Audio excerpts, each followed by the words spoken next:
What's up, guys? It's John with National Sports Entertainment, and I want to go into the last series left before the finals, the Celtics Heat, and something very interesting I found. I think you guys will find it interesting too. First off, we have. It's funny because the last couple series, I have the right winners of the series, but I'm just getting the wrong order like every time. With the Nuggets, for example, we had the Nuggets in the first two games, but they didn't cover. Then I did have the Lakers winning, and they lost, obviously. So it's funny, just can't seem to get the actual games in order, but I think that may change, and there's a clue. And then this is what I like to call symbolism. It's not crazy gematria, it's just an interesting coincidence. So we have the Celtics, they did win, so they're going to force a Game 5.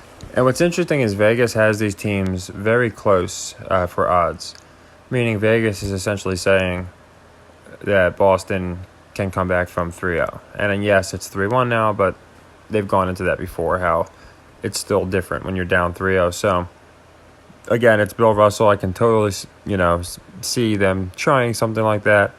And with this type of team, as long as Tatum, Brown, them are going off, they're going to win. They're going to lose the game where they're, quote, they're not coached well. So the thing I found interesting is, if you remember, Melo just retired. And, right before he retired, the Lakers got swept. Nuggets made history. Now, speaking of history, I was just looking through some stuff, and I found this very interesting as far as history. If we look at the three teams that have come back from an 0-3 deficit, it was the New York Knicks, the Nuggets, and the Blazers, the three teams that Melo was on. And I just find it pretty interesting. And obviously the other team he was on was the Lakers, and they were not able to come back. But I do think that there's some kind of, between this, the Vegas odds, the way they were really talking, somebody brought it up in my Discord, they were really bringing up the narrative, can the Lakers come down 0-3? Can, LeBron's done so much, but they haven't really done it with the Celtics. And then when the Celtics are winning, they're not acting like, oh my gosh, this is unprecedented.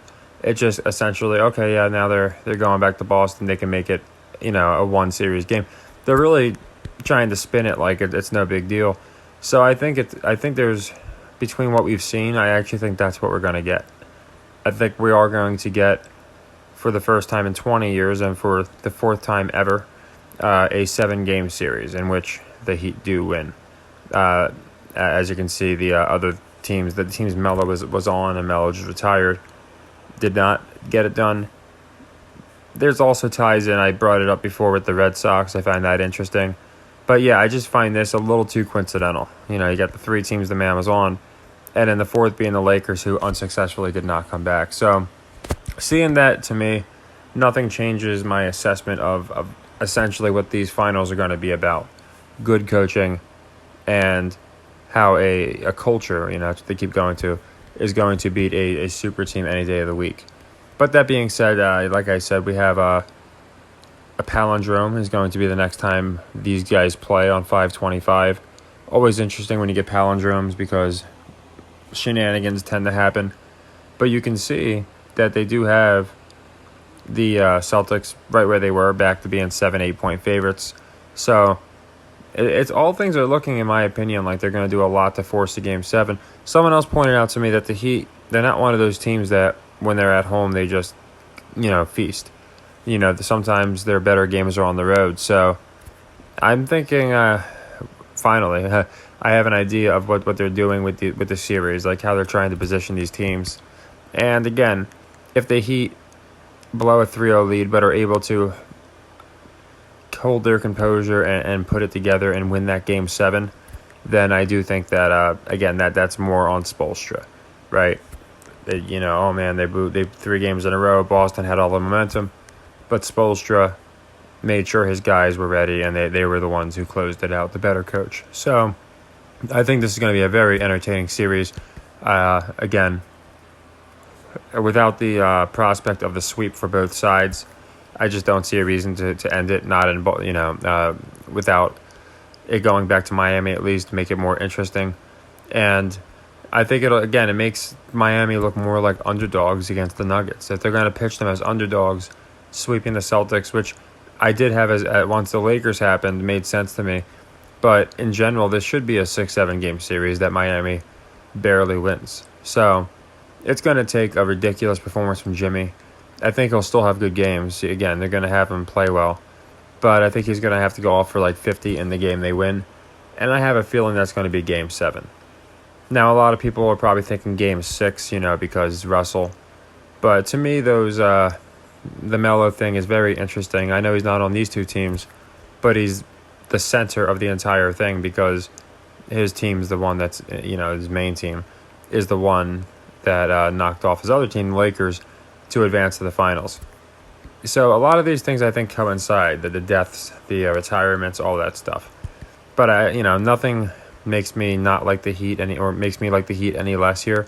The Vegas odds are weird, but again, after most likely Boston wins at home, they'll make a little more sense than it will make. So it will probably shift to almost dead even, I'm guessing, if Boston does win. And I'll go into a video if the lines change or if they're acting a particular way. We can go, I'll definitely do an official video. But I don't really see too much of a need to, as I really do like this series to go 7 now. But yeah, nothing crazy. I thought you guys would like that because I had just looked into Game 7s, looking at, because they keep saying how it's history between the Nuggets and now the Celtics Heat. And anytime is on a palindrome day, it's interesting.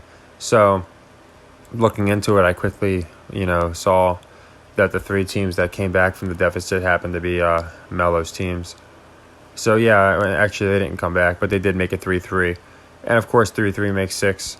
You had 3 teams do it. So they got a lot of 3s in there. You got your 6. So it's interesting, all adds up to Bill. I do think he's behind the whole thing. Not him, but, they're doing a lot of symbolism for Bill. So, yeah, I just thought you guys would find that interesting. And I am going to be doing a football video. It'll probably be after, because we have some earlier games tomorrow. So I'll get some baseball out because I know a lot of people have been wanting me to get back into that. But I wanted to get the football futures out because I think the best time to get in it is way before the season. I mean, even before, like in the off season's the best because, like the Ravens, for example, I don't like them to win, but for people that think it's real, had they got in before Lamar got locked back down and OBJ went there, obviously the odds are going to be way better. So usually the earlier the better. I'm just throwing this out there. It's certainly not like something I've looked too much into, but a team that I'm liking for value and one that I think they've built up. And for a lot of reasons, I'm actually liking the Dolphins. And usually, I feel like they're red herrings. But I have a feeling the Dolphins might come out of nowhere this year and just look unstoppable. But I'll be going into all the team's prospects, Chiefs, Bengals, Niners, the big ones, Eagles, all the ones that, Jets are going to be interesting. So it'll be fun. We can basically... Last year, I did a pretty good job, actually. We predicted the divisions, like all the winners. And I had a theory. It was the NFC Beast. They went into it. And I'll go into that theory because I do think that's going to happen this year. I think they're going to do a first ever in the NFL playoffs. And if you look into the AFC, NFC, more so the NFC Beast from last year, you'll kind of see what I'm talking about. That division was crazy. And I don't think they added the extra playoff spot on accident. Same thing with the NBA. If you guys didn't know, I think history was set when every single team from the Atlantic Division made the playoffs. Miami, Boston, obviously.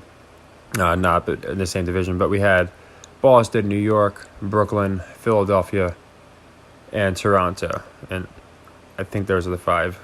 There might be a 6, but all the teams made it in that division. Very interesting. It kind of shows you which markets they are appealing to. So not to get too off tangent, but to me that really piqued my curiosity, the connection with Melo here now. And it makes me think we're going to see a Game 7. So take care, everybody, and happy earnings.